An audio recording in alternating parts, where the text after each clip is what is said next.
मेरे भोले के हाथों में त्रिशूल है, मेरे भोले के हाथों में त्रिशूल है। ओ मेरे भोले के हाथों में त्रिशूल है, मेरे भोले के हाथों में त्रिशूल है। त्रिशूल में ओम समाया है, त्रिशूल में ओम समाया है। मेरा भोला नगर में आया है, त्रिशूल में ओम समाया है, मेरा भोला नगर में आया है।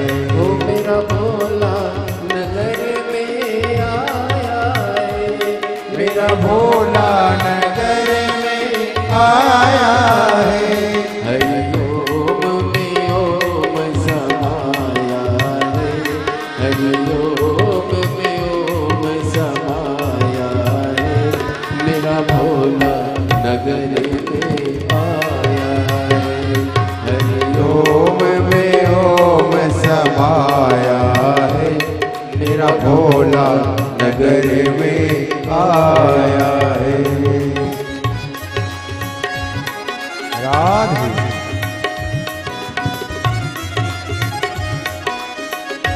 जय हो।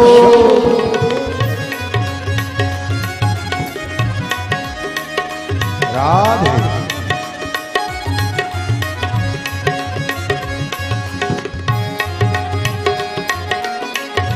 राधे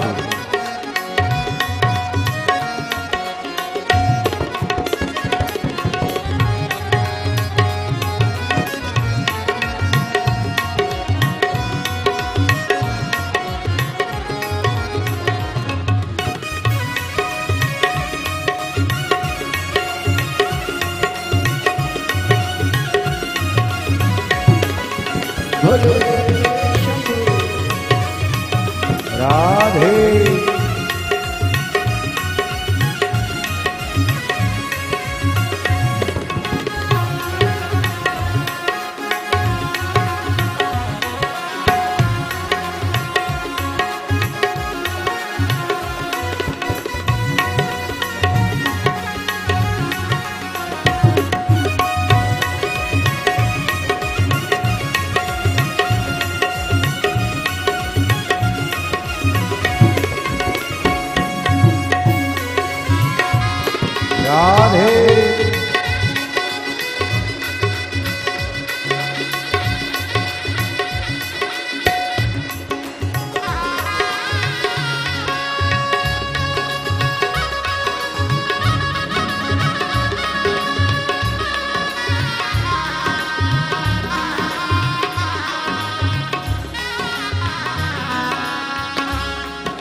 राधे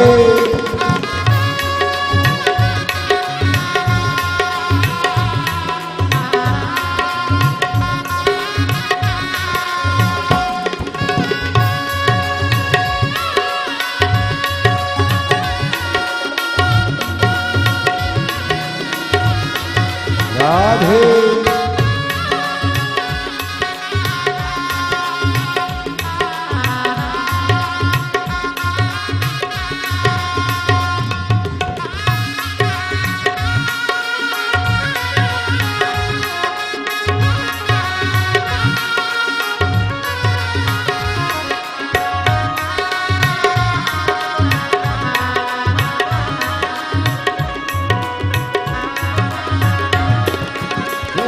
राधे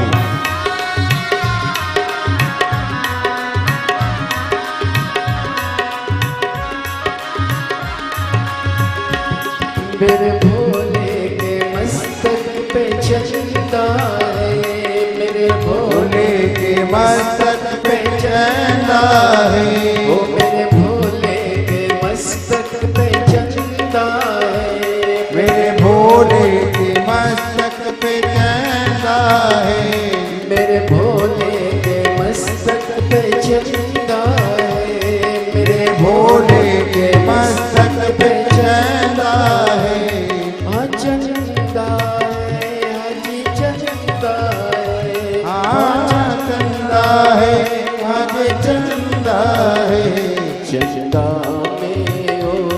समाया है चंदा में ओम समाया है मेरा भोला नगर में आया है चंदा में ओम समाया है मेरा भोला नगर में आया है हरि ओम में ओम समाया है मेरा भोला नगर में आया है हरि ओम में ओम समाया है मेरा भोला नगर में आया है हरि ओम में ओम समाया है मेरा भोला नगर में आया है हरि ओम में ओम समाया है मेरा भोला नगर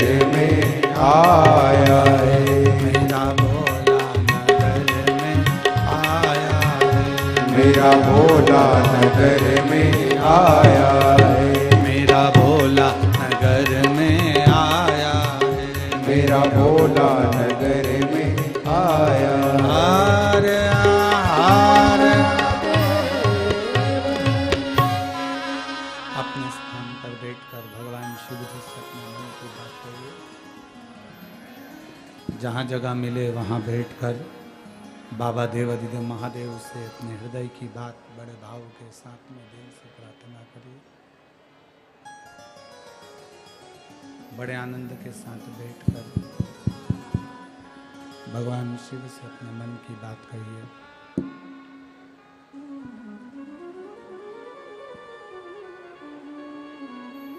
जहाँ भी जगह मिले वहाँ बैठकर भगवान शंकर से अपने मन की बात बड़े भाव के साथ में दिल से निवेदन करिए, दिल से प्रार्थना करिए, भाव से कहिए।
भगवान शिव ओ गढ़दानी त्रिकालदर्शी कैलाशी अविनाशी भगवान शंकर की कथा करें।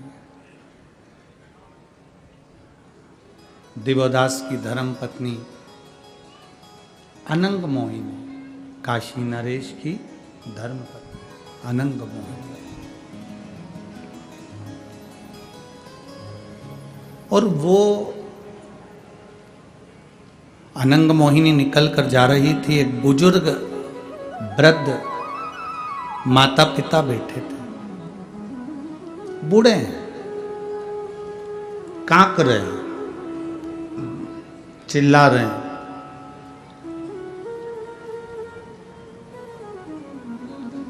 अनंग मोहिनी के कानों में शब्द गया।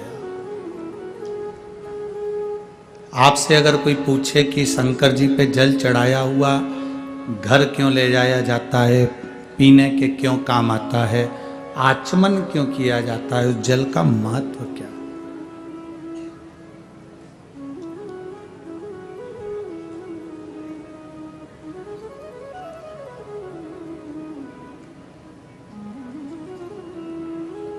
किसी किसी के घर में,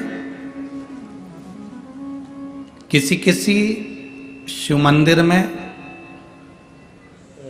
थोड़ा ध्यान देंगे, किसी किसी के घर में ऐसी जो जलाधारी होती है ना, ये जलाधारी नीचे का हिस्सा समझना जरा अच्छे से, जलाधारी होती है, शिवलिंग अलग से होता है। किसी किसी के यहाँ ऐसा होता है, किसी किसी के यहाँ इस जलाधारी में ही शंकर भगवान एकदम फिट होते हैं, जलाधारी के साथ में शिवलिंग फिट होता है। और किसी किसी के यहाँ पर जलाधारी होती है तो शिवलिंग उठ जाता है, रख दिया जाता है, साफ कर कर वापिस शिवलिंग को रख दिया जाता है, या स्नान कराया जाता है तो शिवलिंग रखा जाता है। अब कई लोगों के मन में एक प्रश्न आ जाता है कि गुरुजी हमारे यहाँ जो शिवलिंग है, हमारे यहाँ जो शिवपिंडी है, हमारे यहाँ जो शंकर जी की पूजन करते हैं उसमें जलाधारी अलग है, शिवलिंग अलग है, तो क्या मंदिर में भी कई मंदिरों में ऐसा होता है कि जलाधारी होती है, शिवलिंग अलग से होता है, स्नान कराओ, पूजन करो, आराधना करो, नीचे उसमें जल भर जाता है, दही दूध भर जाता है तो लोग उसे साफ कर देते हैं। इसका महत्व क्या है?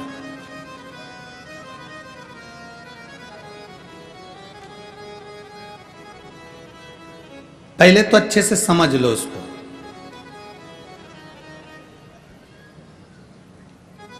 चाहे तुम्हारे घर में पूरा शिवलिंग बना बनाया हो वो भी श्रेष्ठ है, चाहे तुम्हारे मंदिर में घर में जलाधारी अलग हो और शिवलिंग अलग से रखा हुआ हो वो भी श्रेष्ठ है। बस अंतर एक है, केवल एक अंतर उसमें भारी है। कौन सा अंतर भारी है?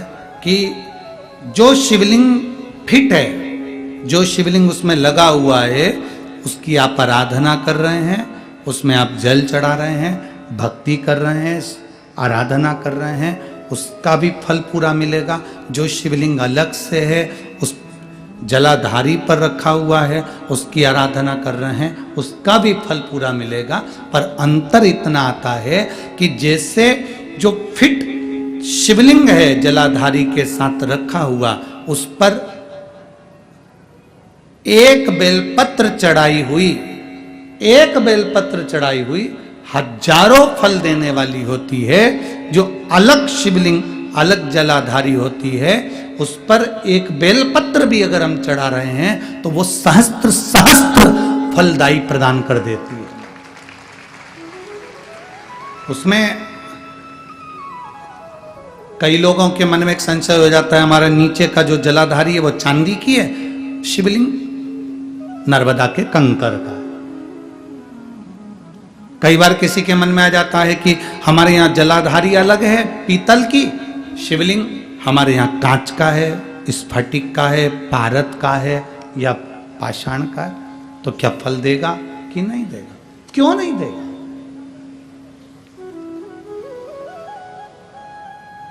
अब आपसे पूछते हैं, गंगा जी के जल को गंगाली जानते हैं आप लोग? ये सब गंगा भर के लाते हैं ना, वो पेक रहती है, उसमें सील लगी रहती है, होती, क्या बोलते हैं इसको यहाँ पर? यहाँ क्या बोलते हैं, हमको स्मरण नहीं, हमारे उधर तो गंगाली कहते हैं उसको, जिसमें गंगा जी का जल भरा रहता है, ढक्कन लगा रहता है और उसको टेक रहती है, उसको हमारे यहाँ गंगाली कहते हैं। तो गंगा जी के जल को चाहे तुम गंगाली में रख लो और गंगा जी के जल को चाहे तुम पानी के लोटे में रख लो, जल बदलेगा क्या? क्या कहलाएगा वो? गंगा का जल ही कहलाएगा। उसी तरह शिवलिंग चाहे फिट वाला हो, चाहे वैसे ही आप आराधना करने वाले हो, उसका फल समाप्त नहीं होता, वो फल देता ही है। आप कितना सुंदर वर्णन करा। एक बार बाले ने गुरु नानक देव जी से प्रश्न किया,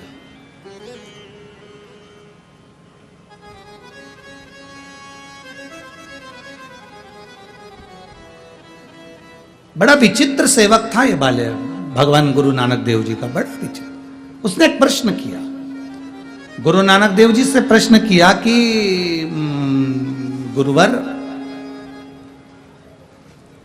आपसे एक प्रश्न है, क्या मेरा रोज गुरुद्वारे जाना जरूरी है? क्या मेरा रोज मंदिर जाना जरूरी है? क्या मेरा रोज परमात्मा की चौखट पर जाना जरूरी है? गुरु नानक देव जी ने कहा, बाले, अपने घर में बैठकर भी अगर तू जिस ज्योतिर्लिंग का स्मरण करता है या गुरुद्वारे का स्मरण करता है या गुरु का स्मरण करता है, तू वहां तक नहीं भी पहुंचा, तेरा दिल भी अगर वहां तक पहुंच गया तो समझ लेना कि तू गुरुद्वारे तक, तू मंदिर तक पहुंच गया। हमारा मन, हमारा दिल, हमारा हृदय, हमारा चित्त अगर वहां तक पहुंच रहा है तो समझ लो कि हम वहां तक पहुंच गए। आप में से कई लोग ऐसे बैठे हैं जो कथा में तो आ जाते हैं पर दिल ही नहीं लग पाता भगवान की कथा। बोलो सही है कि गलत है? कई लोग ऐसे होंगे जिनका मन भी कथा में नहीं लग पाता। कथा में बैठे हैं, तैयार होकर आए, पानी की बोतल भी लाए, खाने पीने का सामान भी लाए, चली थी तो 2 रुमाल भी लेके चली है, रुमाल में सुपारी भी बांध के लाई है, ऐसे ही नहीं आई है।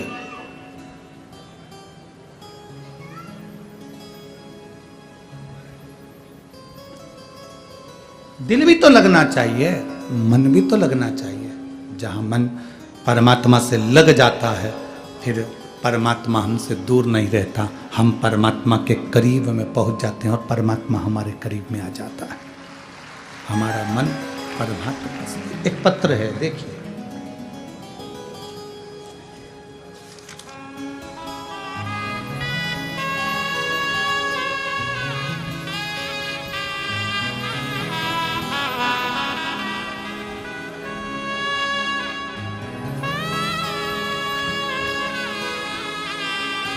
मैं ऐश्वर्या अमर पंचारे, कहीं बैठी हो तो हाथ हिला सकती हैं। आप ही हैं बेटा, एक बार ऐसे हाथ हिला दो। मैं ऐश्वर्या अमर पचारे,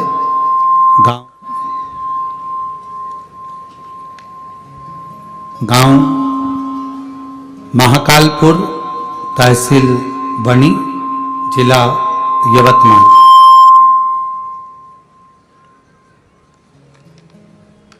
गांव महाकालपुर, तहसील वणी, जिला यवतमाल। मोबाइल नंबर मेरा ये है।